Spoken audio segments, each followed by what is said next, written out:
Hi, Roberta.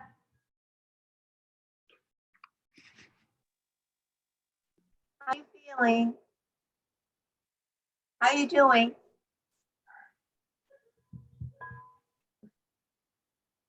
I am muted. Nothing's nothing. Well, Jimmy, I didn't want to tell you. But I'm going to show you.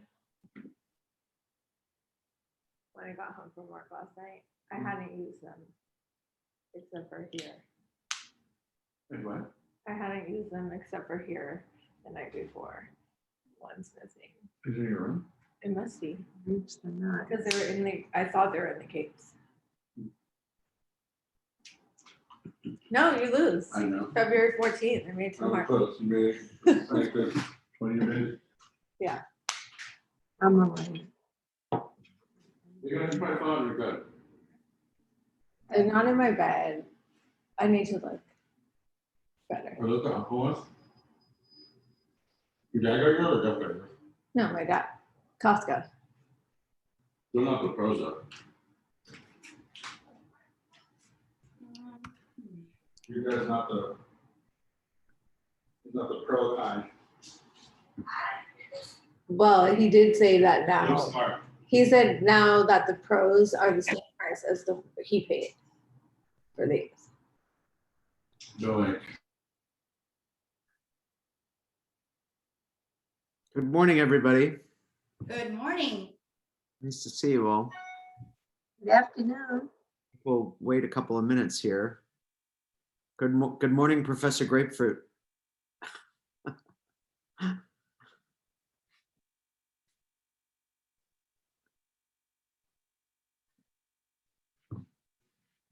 Well, I've already eaten the kumquats. I know what to do with those. And they were very tasty. I'm glad to hear it. I'm hoping that one of the first things that Martin might suggest here when we get going is some sort of sequence of whether or not these fruits should be tasted in a certain order. That's something that we talk about when we do the wine events, and I would be interesting to see whether Professor Grapefruit has advice about that. Mart, I think you might be muted. Martine, you there? You got to unmute. Now, can you hear me now? You can. That's great. Okay. So I think we should give it another minute or two to officially get started, because I have a feeling that people will trickle in. I always hate the idea that anyone will miss any particularly salient information just by logging in a couple of minutes late.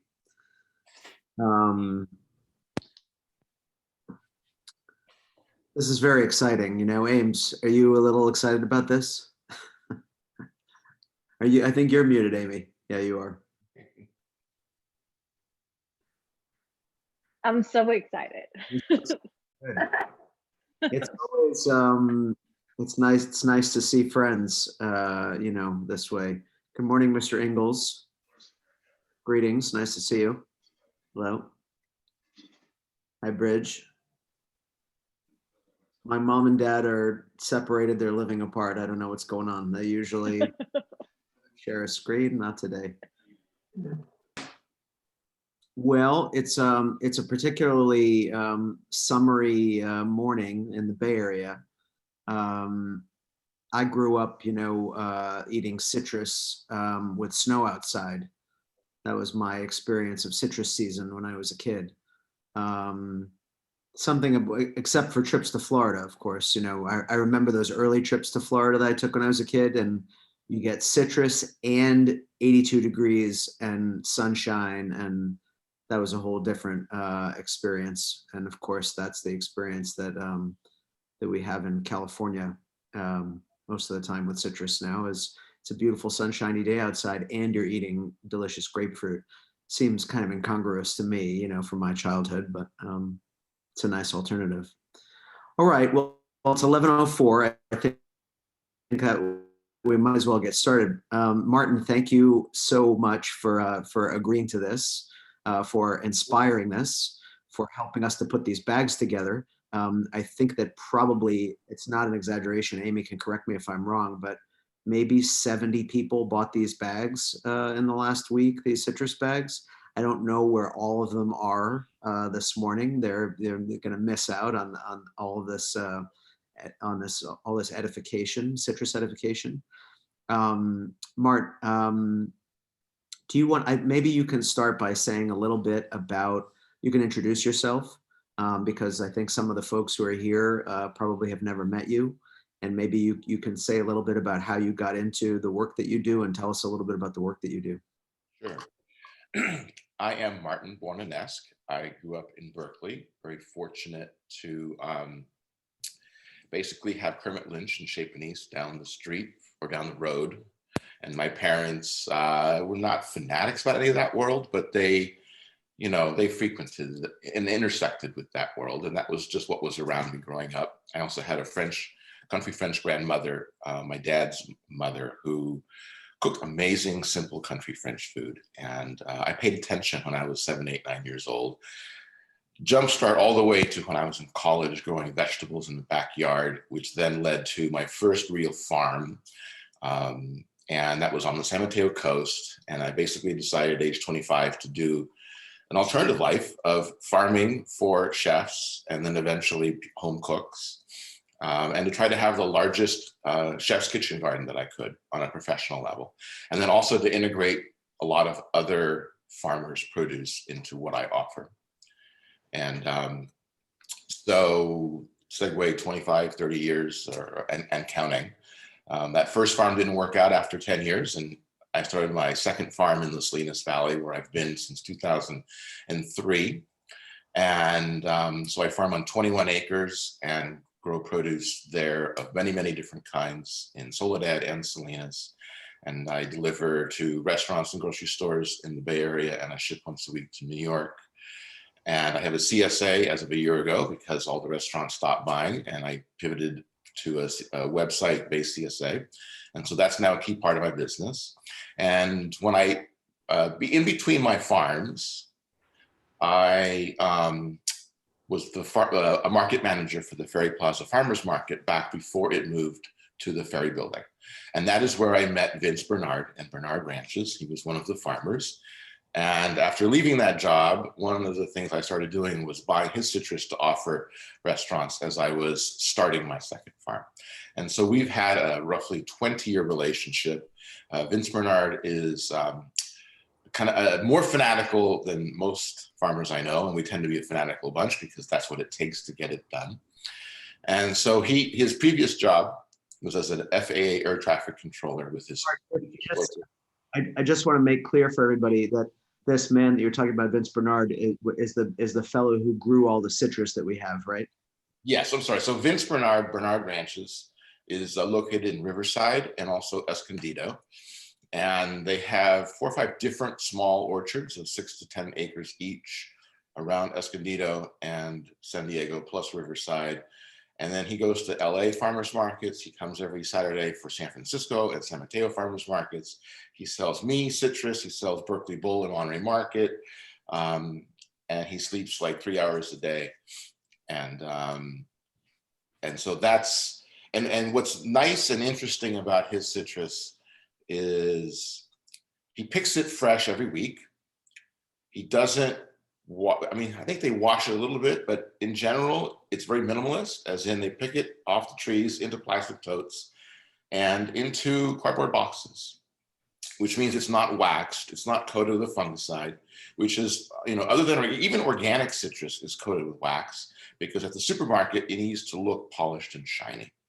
And so Bernard Ranch's citrus is particularly wonderful for the zest because it's fresh and vibrant with a lot of oils in the zest from having just been picked a few days ago. Plus it isn't coated with any of that stuff.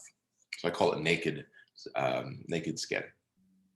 Can we, I have a feeling that people are, I myself am staring at a bowl of cut citrus, and I'm starting to get just, you know, it's smiling up at me. So Mart, the question that I was asking, I don't know if you were here Well, an order. when I said this at the outset.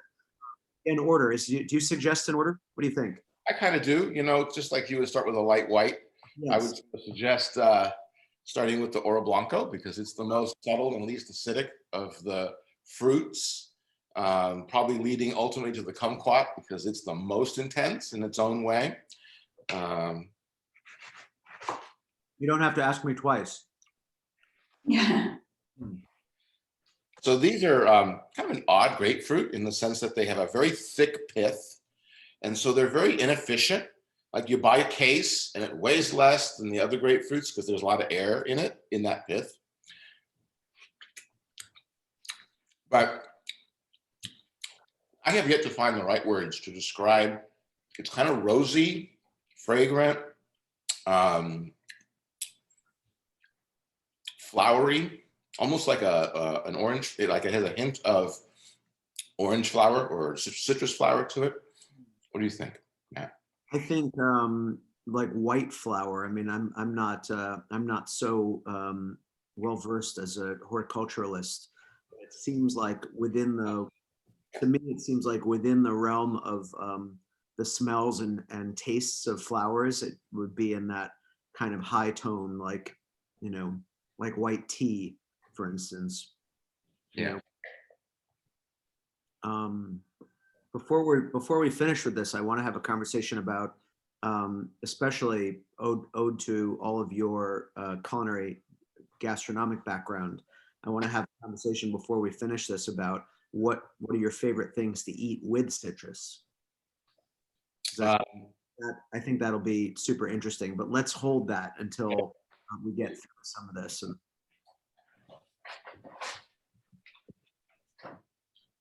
I'm just cutting up my own citrus here, looking for the next. So if you guys have cut up your citrus, there's sort of one surprise citrus in there. It is a Bouquet de Fleur sour orange. And it's less sour and more juicy than a more typical sour orange, which is the Seville, which is not. Should we talk about how to identify these things? Because Yeah. I'm watching people hold up the fruit and saying, "Is this Yeah. this?" Right. So You can help give us a hint about how we'll locate these things. Yeah. the other grapefruit. So you should have 2 Oro Blancos in your bag. One to enjoy now, and a second, if you can do it, leave it on your kitchen counter for 2 or 3 weeks. It might even get a little wrinkly, but it'll also age and refine the flavors in a really interesting way. It's like a muted version of aging a bottle of wine. And the Oro Blanco in particular is, for some reason, I've had the fruit that I almost threw away was the best tasting piece of fruit I had. So, no requirement to keep it, but I'm just suggesting if you have the will and the patience to hold on to it for 2 or 3 weeks, or buy more and then have, so you can satisfy your immediate demand while you leave one on the side. It's just like buying enough bottles of wine. You drink a couple now and save the rest for later. The other grapefruit is a red grapefruit.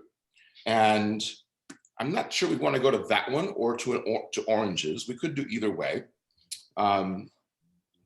So there's also, I'm cutting open, this is the ruby red grapefruit cut in half. And this one in particular has a thicker skin than usual, but, and then there's, various things that look like oranges, and you can't really tell what they are until you cut them in half. So there's a navel orange, there's a caracara orange, which is just a navel orange with reddish flesh, almost like a grapefruit flesh. And then there should be a couple of, depending on the size, 1 or 2 or 3 blood oranges, which may or may not have a little bit of red blush on the skin.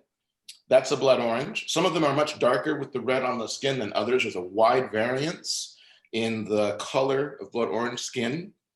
So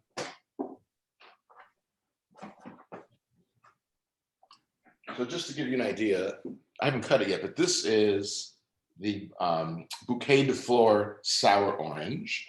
And when compared to a navel orange, It has a smoother skin and slightly lighter in color than the navel or the caracara. And then, of course, you know, when you cut it in half and you taste it, you'll know it's the sour orange. Here is, you know, 3 different,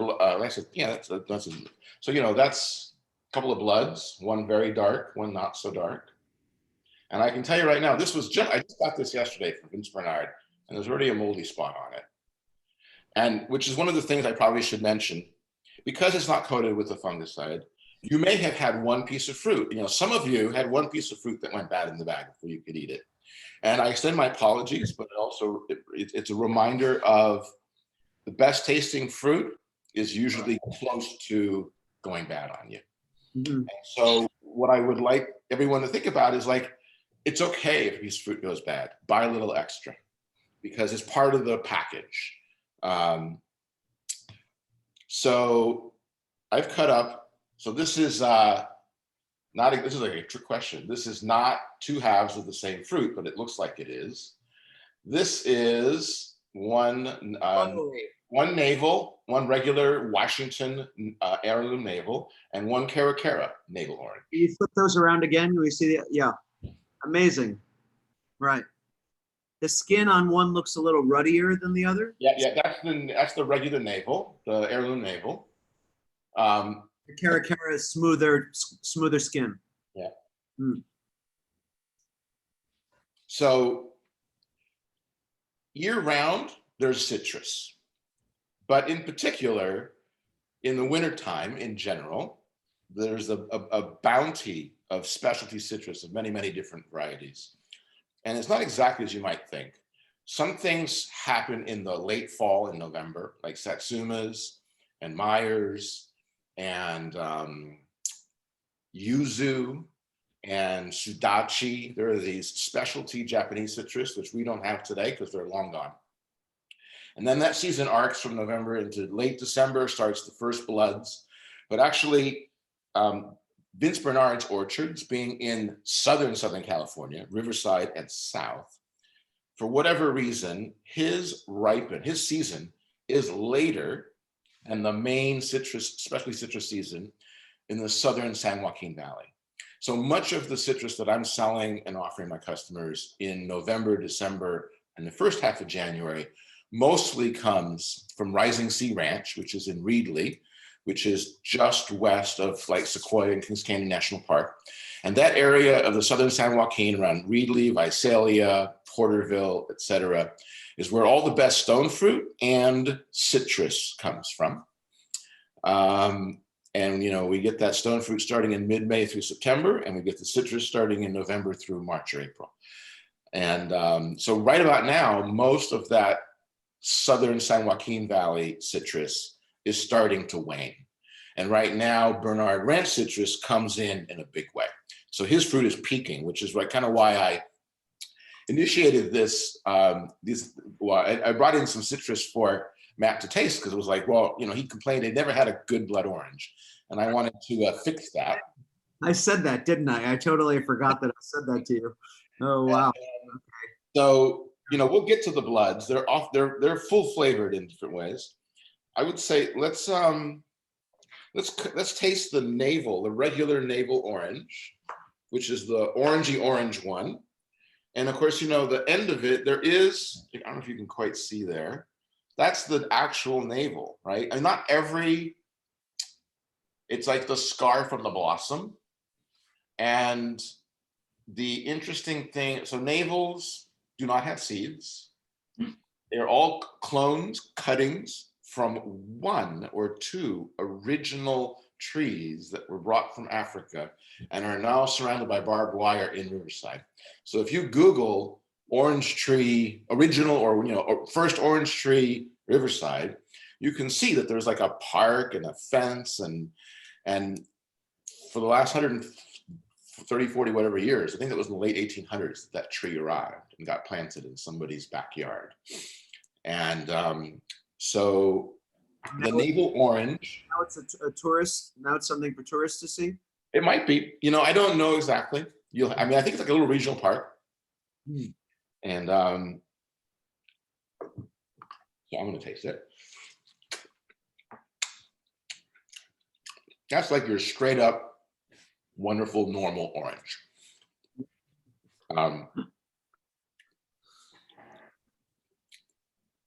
I would also suggest at this point, now that we probably not today with this fruit, but one of the things that I like to do, going back to your question about like, if you could buy 2 handfuls or 3 handfuls of citrus like this, either at your farmer's market or at your lovely specialty market, zest some of that fruit into olive oil before you start cutting into it, because you will have the beginnings of the most wonderful citrusy vinaigrette by zesting the entire navel and blood oranges and tangelos and cara zest into olive oil, and then have it just there for up to a few weeks even, and then use that olive oil with your shallots or scallions or spring onions. And I don't know if you want to get into more conversation right now about how to use the citrus in various ways, or we can keep going with more tastes. Yeah, I think I want to keep eating. Keep eating. So let's have a taste of cara orange. So this is a close cousin of the navel. But you will notice this other flavor that is like different. There's lower acid in the cara compared to the navel. There isn't that same classic orangey orange flavor that you get in the navel. This has got like a hint of berry to me, or a hint of cherry. We were in, Martin, we were in a conversation with an Italian winemaker yesterday afternoon named Ben Zitterich from a part of Italy called the Carso. And he makes the red grape that he grows more than any other red grape is called Terrano or Terran. And Terrano has the highest of something called anthocyanins, which are the pigmentation that makes red fruits red. Pomegranates, tomatoes, berries.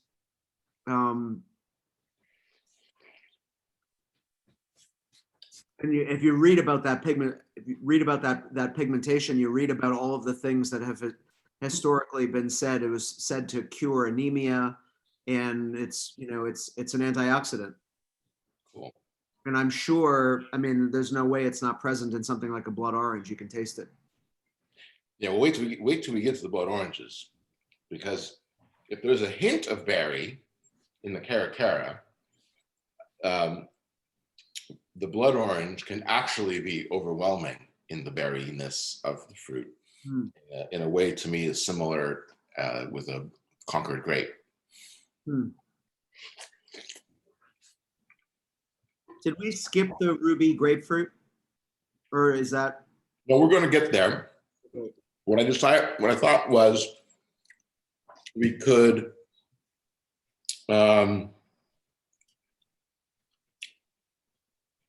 you want to do the grapefruit? Let's do the grapefruit now. Okay.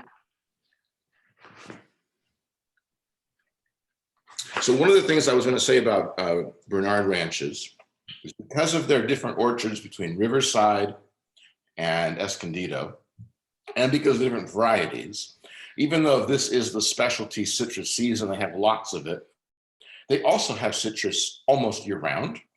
And one of the ways that works is the oranges. I'm going to just segue with the navel orange. We already had it. The navel orange is available from like January to May. And then Bernard Ranch has a Valencia orange that replaces it exactly when the navel disappears for the next 6 months of the year. And so in that way, I'm able to offer one of 2 different kinds of orange year round, which if you're a bar and a restaurant, that you can get really wonderful oranges for orange juice almost the entire year from one farm. Somebody should open a breakfast restaurant. What's that? Someone should open a breakfast restaurant.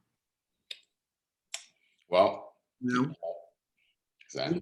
Even in San Francisco, I don't know where to go for breakfast to have a first-rate glass of orange juice. Do you know where? Maybe Zuni. For breakfast. Well, that's not exactly breakfast.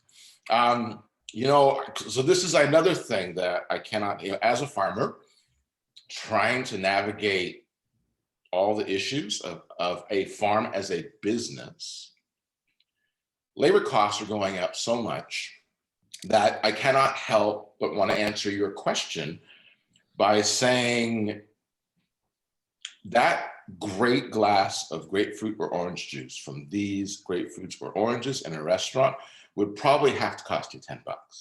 Well, sure. And you know, I feel like if you don't cross the bridge and offer the product for the price that you have to offer it, then it is a death knell, and you can be certain that it's just going to fade away from the earth.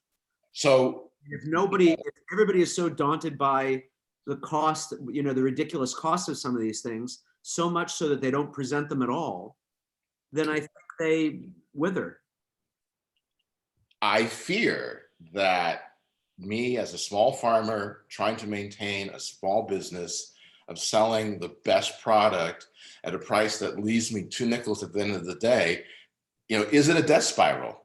I don't know. I cannot say, no, it's not a death spiral, because as minimum wage goes up, and we all love a living wage, but the other half of that conversation that doesn't get had is things will cost more. And unfortunately, we've been psychologically conditioned to demand, want, crave, insist on cheap food. And so, my analogy that I ask people, I have good friends who are chefs who go to farmers markets and then complain about the $17 they spent on 2 winter squash. And I have to have the conversation like, okay, let's go backwards on that. That's how many pounds? So that was how many dollars per pound? Like, oh, that's not that unreasonable. But so I'm having this conversation with all of you because you guys can, when you see your friends who would agree with the idea that we all need to pay a living wage and make everybody feel, in sync with our culture and our economy, food has to cost more. Good food, handmade food. There's going to be this incredible dichotomy as minimum wage continues to go up between agribusiness mechanizing and having cheaper food that is grown with equipment and machines on a huge scale, and very, very expensive hand-grown food, and very little in the middle.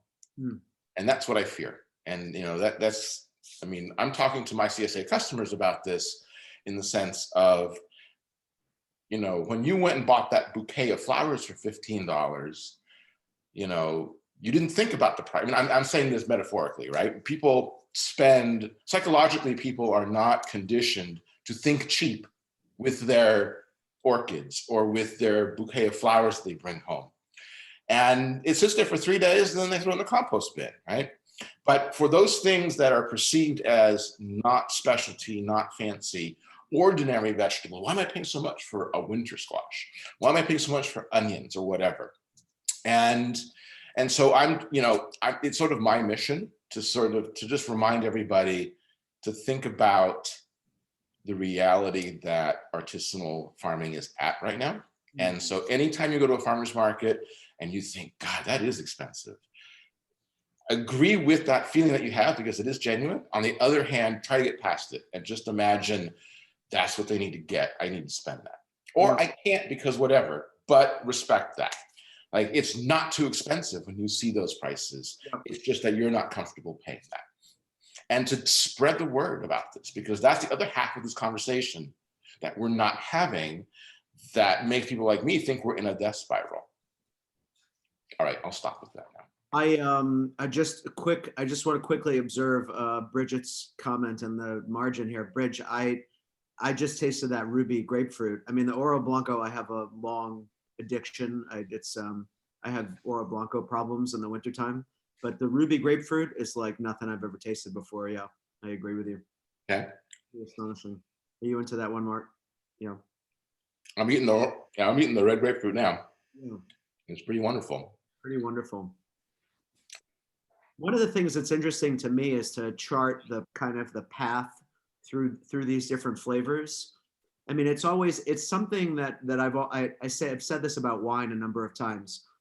When you can taste a wine in a lineup of 5 or 6 different wines, it sometimes seems just infinitely more appreciable or approachable, or there's something about getting the full lineup where you get to taste one next to another that suddenly makes them kind of jump out in a way that they don't necessarily if you're eating them on their own. And it's like to taste this ruby grapefruit in the middle of a lineup of 6 other pieces of citrus really kind of presents its personality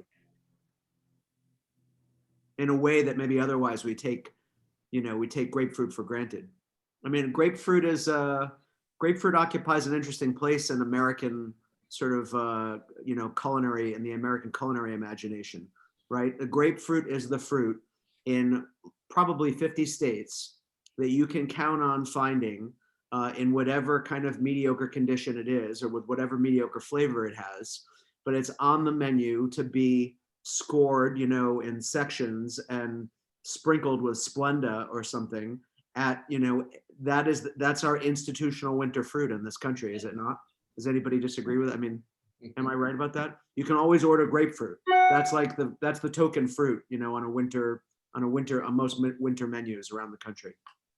That's getting harder and harder with because both Texas and Florida are having harder and harder issues growing grapefruits. Why is that? What's going on? Freezes. I mean, the Texas citrus, Texas is not used to getting down to the teens like it did all the way down to Dallas. So they got, and Florida, they have, there's some particular, I think it's a disease or a fungal infestation that is affecting their citrus trees in Florida. That's a big deal. And then which may or may not migrate to California, by the way. Vince Bernard and I have had conversations about his fear. Like, he's expanding into the fear of that thing coming from Florida and wiping him out. Wow. So we talk about that. Hmm. Yeah, I would, I don't see a lot of Texas. I mean, I don't see a lot of Mexican grapefruit, but as soon, avocados boomed, right? And so now avocado market is really tricky because California used to have tons, and then we've had freezes, and so there's the Mexican avocado market, the California avocado market, and that's pretty much it. And so probably grapefruits will kind of go like that. Uh-huh. So what's next after the ruby grapefruit? So we could you have a tangelo, which is sort of an odd fruit. A tangelo is they look very different than normal this year. The tangelos, they don't really have the little nipple on the top the way a typical Mineola tangelo does. They're smaller. Vince Bernard's tangelo crop is usually his throwaway crop, as in, oh my God, I have 5 times more than I can sell, and literally half of it falls and rots. This year, it's a tiny crop and the fruit is small, and he's already pretty much run out. So the tangelo you have is probably about the size of your blood orange, but it's a darker orange than I don't actually have one on hand. It's the only fruit that you all have that I don't. So you're gonna have to figure this one out on your own. I can't show you. And you may mistake it for a blood or a mandarin. So I would suggest just cutting, almost say cut all the fruit you have and just see what happens. Because you're also going to find this here, which looks like a navel, is actually the bouquet de fleur. And you will notice that it has this kind of pale yellow orangish flesh with 1 million seeds. So when you cut one of these fruits in half and you see 1 million seeds, that's the sour orange, which you can put aside for the moment. And then you can probably differentiate the bloods and the mandarins from the tangelo. And then you've got your tangelo, and try that, cut it in half and try it. That's a cross between a grapefruit and a mandarin.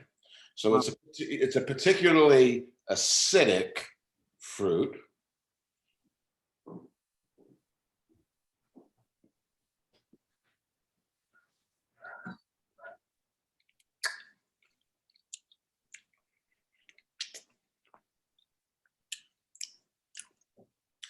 While you're all having tangelos, I'm going back to the Oro Blanco because that's sort of the palate cleanser to me. The perfect fruit. Okay, Mart, I want to ask you about what, if you're not cutting a piece of citrus and eating it by itself, if all of us are traveling to your home kitchen, we're going to have some sort of course that involves citrus as an important part. What else might be in the course? You ever use it with seafood? What kind of things you do with citrus? In particular, I love citrus salads of many different kinds. In my farm box last week or 2 weeks ago, I made sure that they had the regular navel orange and a head of fennel and some spring onions and a bunch of Italian parsley, so that they could make some version of the classic Sicilian shaved fennel and orange salad, where you take your orange, you cut all the skin off, you cut it in slices and chunks, and you can shave your fennel, shave your spring onion, or not. You get different versions. I like a little olive thrown in. Capers? Capers, absolutely.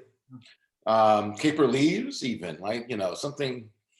And then and I will reiterate just how amazing it is to zest the fruit and have that orange. I don't have any lemons here, but do the same thing with lemons.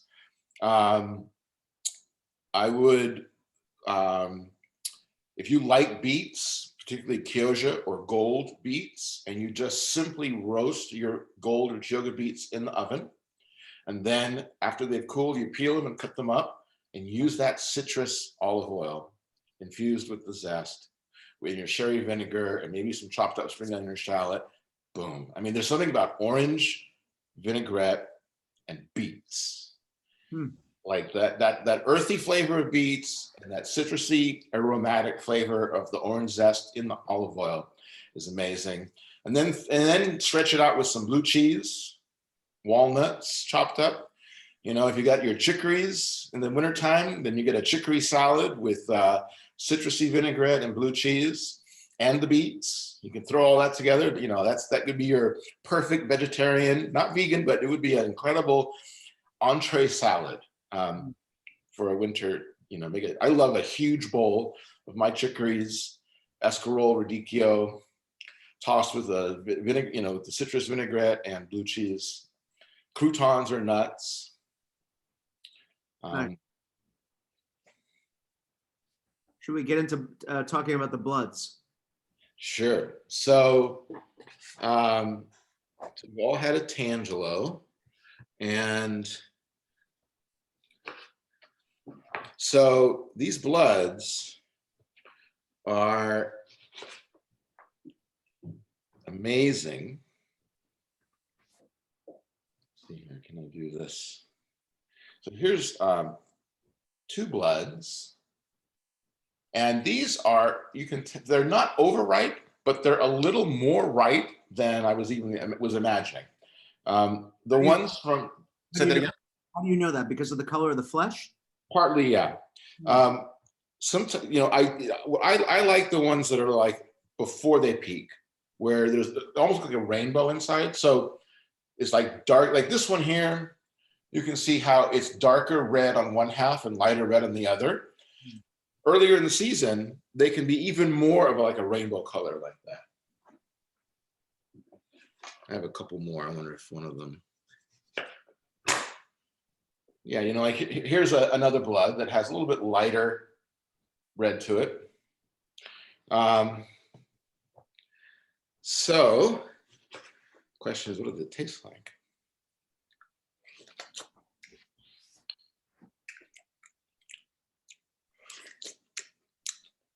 So when I taste that, I marvel at that tree manufacturer guy who somehow took the Bing cherry and merged it with the citrus tree. In my particular blood orange, it is a hint of cherry, a nice hint of floral cherry, not overbearing. That second peach from a different blood orange, a little bit brighter. There's some, I always get a lot of cherry. And the question is, how cherry-ish is the blood orange? And there is a point to me in my aesthetic where it becomes too much. And That's the beauty of Bernard Ranch. So that when the Rising Sea Ranch citrus that I'm buying and selling in all the restaurants starts to get too ripe, I just stop and I go straight to Bernard Ranch bloods. And of course, Vince in January, why don't you buy my bloods? Why don't you buy my, well, they're not quite ready yet. So, it's a real luxury that I can basically make sure that whatever I'm getting is at that appropriate place in its ripeness curve. And that we have these two distinct citrus growing regions between the southern San Joaquin first, and then basically Riverside all the way down to the Mexican border second. So from November to late May, I've got amazing citrus of many, many different kinds. What do you think about putting together a farm tour that maybe would involve, some camping, and we could make meals, It could be like a 2 or 3 day thing. Go Vince and Bernard would probably love. I actually visited Vince Bernard's farm in Riverside, shot a bunch of video, which I'll show you, Matt, later, because there were these LA chefs. I don't know if you know Kismet in LA, but Kismet is a restaurant in LA. The chefs came from Brooklyn. I knew them from Brooklyn. And 4 or 5 of us drove from basically LA to Riverside for the day to visit a couple of different farms, including Bernard Ranches. And it's a work of art in the sense that everything is not lined up perfectly straight and narrow, and there's not nice sharp corners. There's just trees randomly placed because it's a hillside kind of, and it's very organic because there's weeds and other things. That's a January, February thing. I was there in January and it was, 70, 75. The fruit is just, the branches are weighed down by that. It's unbelievable. Amazing. Okay, I would like to say for the record now that I would be willing to go with you sometime. All right, let's do it. All right, great. So let's see, we've had our blood orange. That leaves us with mandarins, the sour orange, and the kumquats. So I'm going to actually suggest that we put the mandarins, which are very pleasurable to just eat, in between the 2 other much sourer, if you can say that. More sour is probably the better way of saying it. The more sour is the Seville, not the Seville, the Bouquet de Fleur.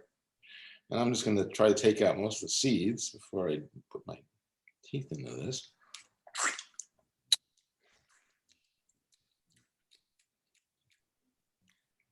That kind of it's an orange without the sugar, but a beautiful acidity. It's not exactly super sour, actually, kind of like a Meyer lemon, where there's fragrance and there's some sourness, but it doesn't make you pucker up the way like a regular lemon would. And this is there's hardly any Bouquet de Fleur sour orange trees around. Vince Bernard bought a couple of orchards from another crazy guy who had a few orchards who would do farmers markets in LA. He was getting too old, he was getting out of it. So he kind of inherited this variety from one of the orchards that he bought 2 years ago. So I've just started to get to know this new variety, new to me, and introducing it to chefs. And some of them have really liked it, to make marmalade in particular. It's not quite as sour. It's a different flavor profile than a classic Seville orange marmalade, but it does make a very nice marmalade. And now we move on to the daisy mandarins. You should have little tiny ones or more medium-sized ones. And when they're whole, they're little, almost like a flying saucer. They're flat. You could peel them. You could also cut them in half. I cut one in half, and if you want to see that, it's a deep, dark colored flesh.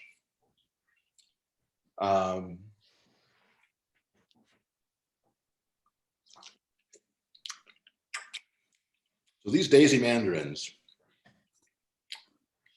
to me, if I start eating one, I could eat a dozen. And I'm going to just peel one here real quick and start putting those little wedges in my mouth, because that's my favorite part, is the daisy mandarin. And there you go.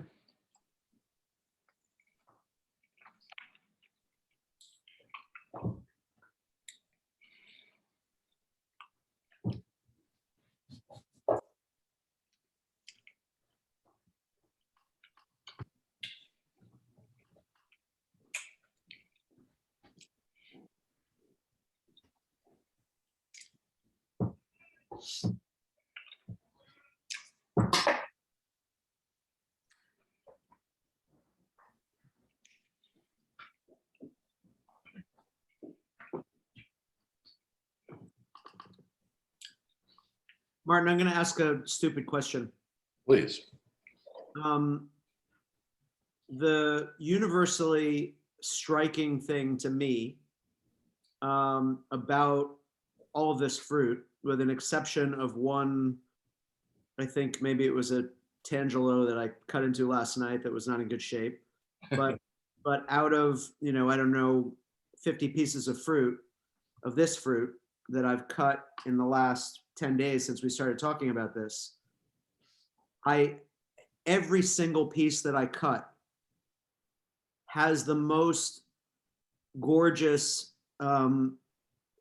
flesh. I'm tempted, like in meat, you would call it a grain, to what do you attribute that? I mean, does this have to do with really healthy farming practices? Is that really, I mean, to get fruit that's this beautiful consistently? So it's a combination of at least 3, if not 4 things. One is he is growing this fruit. He and I share this tongue-in-cheek classification of organics. We call ourselves bureaucracy-free organic farmers, which is a way of saying we're not certified. You have to trust us. We're not going to do the paperwork. We don't sell to wholesalers who then say it's certified organic. That's for the big boys pretty much. But he has a very, just the way biodynamic wines are made in vineyards that are alive, microbiologically speaking, right? So in these orchards, there is a lot of microbiological activity going on. And that means that the trees are taking up the nutrients and the flavors of the soil in a way that they probably wouldn't in a conventional, huge monocropped citrus farm. And I think that's one of the things that he does, that other huge farms don't do. So the fruit itself has more character and flavor from the artisanal farming techniques. Not just that he's organic, but it's that it's artisanal, almost haphazard in a certain way, not everything all lined up with a lot of weeds. So it looks maybe more disheveled than you might think, but the character of the ground gets into the fruit that way. Secondly, he's picking this fruit weekly. It's, again, it's not being coated or sprayed or done anything to it.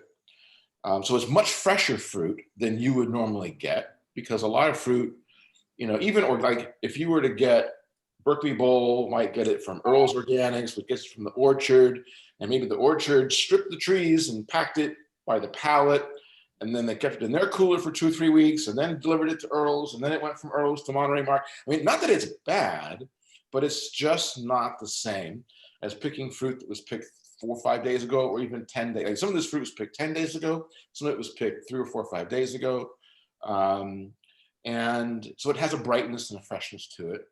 Also, I think the guys in the orchard, they're not just stripping the trees. They're actually looking for fruit that's more or less ready today. So you get a selected version of what's on the trees that relates to flavor and ripeness, as opposed to yield and production. So I think all those things play into the way that this fruit is exceptionally bright and flavorful and dense and solid, right? And when you cut these things open, there's a kind of a density there and a structure there that you just don't see. Like if you are able to resist that Oro Blanco, let it slip for 3 weeks, you will notice that it's going to be a different texture. You know, like if you take a mandarin and let it sit for 3 weeks and get sprinkled, it actually won't taste better than it does today. But the Oro Blanco really does. And the navels or whatever, you know, not as much. So there's always the exception to the rule, but that has to do with those flavors in the Oro Blanco that actually evolve nicely over time as opposed to not so nicely. I've never heard of a restaurant with an Oro Blanco aging program. Right, you know, it's, but I've had 2 chefs comment on this. You have. And I've done the same thing myself. You know, that fruit that I almost threw away, well, let's just give it a try. And it was an epiphany. Mm. I mean, I can imagine it would be a big hit on a plate, you know? You know, I mean, and the hard part is maybe 1 out of 5 or 1 out of 10 is going to rot on you in those 2 or 3 weeks. Yeah. So maybe you put 2 pieces of fruit aside, and then most of the time you get 2 pieces. You know, sometimes you get only 1. I mean, it reminds me, you know, the next question on my mind would be, you know, what do you leave it on? I mean, that may seem like splitting hairs, but you know, winemakers, when they are interested to sort of air age grapes, very often do it on straw mats. You know, would you leave, you know, you buy a case of Oro Blanco and you lay it out on straw mats, you know, in a place with some ventilation, and that probably Leave it in the box, Yeah. because then they're all together, and then when one goes bad, it usually kills the ones next to it. Right. And so, you know, I would just say, you know, the whole point of a straw mat probably is to have some ventilation and to have like less, not a perfectly flat surface area for the grapes to rest on. That's probably less important for the citrus. You know, the citrus has a much different skin than a grape does. Right. You're worried about the skin of a grape in particular. You're not trying to, you're worried about the compromising of the grape skin. With a citrus, I would say any kitchen counter, your cupboard, your not refrigerator necessarily, actually, because that changes the flavor and retards. I mean, it will slow the aging process down, but it does change the flavor. You know, if you're just having citrus for citrus sake, it's not a big deal. But if you're trying to actually, for you know, from an aesthetic point of view, really maximize your flavor, don't refrigerate it. I mean, citrus can be refrigerated and it will live longer, but you can also not refrigerate citrus from picking to storing to eating, and it's not bad at all. Right. And sometimes it hurts to eat like really cold citrus. Yeah. Can be so listen, I'm noticing that we're getting close to the bottom of the hour here, and I want to make sure that if anyone has any questions for Martin, as I can imagine there might be, that they get those questions in before we sign off here and sail off into the horizon of our Sunday afternoons or evenings for those on the East Coast. To be all right. Well, Martin, I think we owe it to everybody, and we owe it to you to plug your current business. Jeff, thank you, Martin. We didn't get to the kumquat. We got to do the kumquat, and then please plug your business before we're done here. So I wish I had a kumquat right here, but I don't. They're all in the truck. So to me, the best. So a kumquat is again very sour, but also very fragrant in its aromas.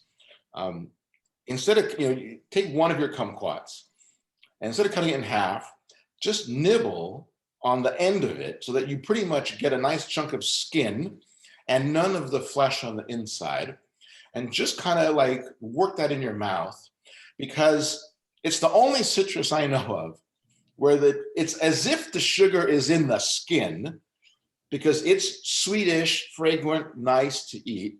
And as soon as you bite into the middle, it's so sour, like much more sour than the Bouquet de Fleurs sour orange that we ate. So that's the first place to start with a kumquat, is kind of just nibble around the edges like you are a mouse. And just take that in, and then and then bite off or you can cut it in half and nibble an open part of a kumquat. And then you'll really get like all the exclamation points of a kumquat. But the nice thing about just the end of the kumquat with the skin and maybe a touch of flesh, but none of that juice, is you get like what a cooked kumquat tastes like. Like when you take a kumquat and slice it thinly and make a little jam out of it or something like that, that has a lovely kumquat flavor, but it's not super sour because you added sugar and you cooked it.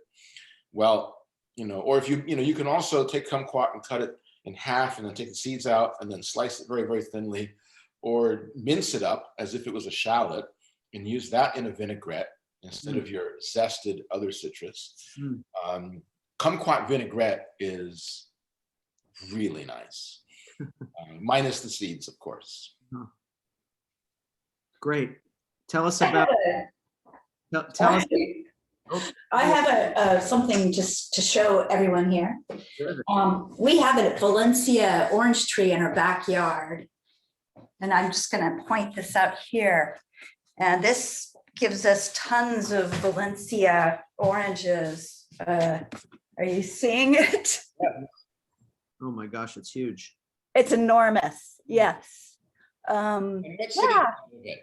So we can have fresh orange juice year round. And I mean, it's hard to maintain in the sense that we've fought off aphids and scale. And right now we've got what I'm calling the spiders from Mars, these really nasty spiders.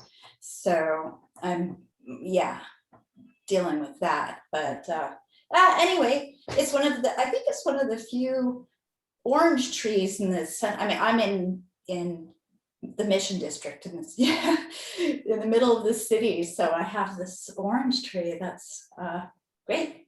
Yeah. Terrific. Martin, there's a question about other possibilities to preserve citrus peel other than zesting into oil. Are there any other things that you? Yes, there's candied orange peel and candied grapefruit peel, so that you could take the citrus that you have in front of you. You could literally, since it's just yourself, right? You're going to make this for yourself. You could take the citrus you just ate, use a spoon, and scoop out the fleshy part, so you have just the rind, the white and the orange, and then candy it. And if you just Google candied orange peel recipes, you will find wonderful candied citrus peel recipes. And it's a process. It's a laborious process in the stove, and then but it's wonderful. And then that keeps scurvy at bay if you can just have lots of candied citrus peel to nibble on, maybe even dip in your favorite 90% chocolate. You want to tell everybody about Martin's Farm to Table before we sign off here? Sure. So almost exactly a year ago, with the advent of COVID, I created a new part of my business, which was CSA delivery to Berkeley, Oakland, San Francisco, and now the Peninsula, and created a website, martinsfarmtotable.com. So all one word, all those things put together as you might imagine them normally being spelled. And we also have a small version of the CSA in New York with one Brooklyn stop and one stop in Manhattan and one stop in Queens. So you can go to the website and just, if you're in New York or you have friends in New York, you can say, hey, go buy his farm box. And we also have a lot of pantry items in addition to the one farm box every week, including various different versions of citrus. You can get a marmalade kit with the bouquet de fleur and Seville oranges plus one lemon and one regular navel, so that you can make either a batch of vin d'orange, which is a lovely aperitif, or you can make a marmalade. There's also the mandarins in the bag, and there's a mixed juicing citrus bag of just grapefruits and oranges. And then the mixed citrus bag, which has a little bit of everything. And we also have, the farm box is stuff from my farm and a few other farmers that allows you to cook lovely things during the week. So if that, that's like half of my staying power as a business nowadays. I would never have done this if it were not for COVID, but it has actually been a very interesting experience for me in that with, restaurant owners and chefs should not take offense, but I have a new kind of relationship with my home customers that is more egalitarian, more enthusiastic in a way, as opposed to me selling to chefs in general. So I'm also helping my home cooks have a more balanced diet, I think, during the week in terms of having salad greens, cooking greens, and root vegetables. Even in the summertime, we throw in some root vegetables, but there's always different kinds of salad greens and cooking greens, and then citrus in the box from the different citrus orchards that I work with. The last couple of weeks, I've had Annabelle from Starroot Farms on her own grew these Marina di Chioggia pumpkins, the Italian heirloom pumpkin, and she had too many, so I bought them and cut them into wedges, and you get a 3 to 4 pound wedge of heirloom Italian pumpkin in your box with the spring onions, with the spigottiello, with the lettuces, with the radishes, etc. I urge you to look that up on the web, and if you happen to buy a box and you like it and it works for you, spread the word, because that's how us small farmers get to stay alive in this. Little mouse just ran across the floor in my kitchen and said, will you please ask Martin how much the box costs? Because it doesn't say on the website. $38. $38 for the box. And I need to fix that. That's something that you discover at checkout, or how does that? Yeah, so when you go to the website, you need to register, and Katie, my website person, will get you the password to go behind into the website to our ordering page. And there you will see the pantry box for $38, the long list of 25 different pantry items that we have with a description with the price for those. And you put in your credit card information like you do with websites all the time these days. Terrific. Martin, can't thank you enough for your gamesmanship and being willing to come on here with us on a Sunday morning and to share all of your passion and all of your knowledge about this stuff. So I'll speak for myself, but I have a feeling I'll hear from a couple of our friends that this was a real treat. Thank you so much for arranging this. Thank you, Matt, for taking the initiative to put this all together. And it was my pleasure to talk about what I love to talk about. Yeah. I will tell everybody that this is being recorded. So if there's anybody that we're going to have these citrus bags for a while longer, I think. And if there's anybody that that you think might enjoy hearing Martin talk about these fruits, we'll be able to send the link to this recording, so you'll be able to share it. I am sending my very best regards for a wonderful Sunday and then a great week. Next Saturday for Saturday Wine, if you guys are wine drinkers, we are having a spectacular event at 12 noon with a man named Antonello Rovolotti, who'll be joining us from Alto Piemonte in Northern Italy. That's happening Saturday at noon. Martin, you're welcome to join, of course. You'd get a kick out of Antonello for sure. I would love to. Right. Okay. Well, thank you guys so much for coming and tuning in. Appreciate it. Lovely to see you. All right, bye. Bye-bye. So much.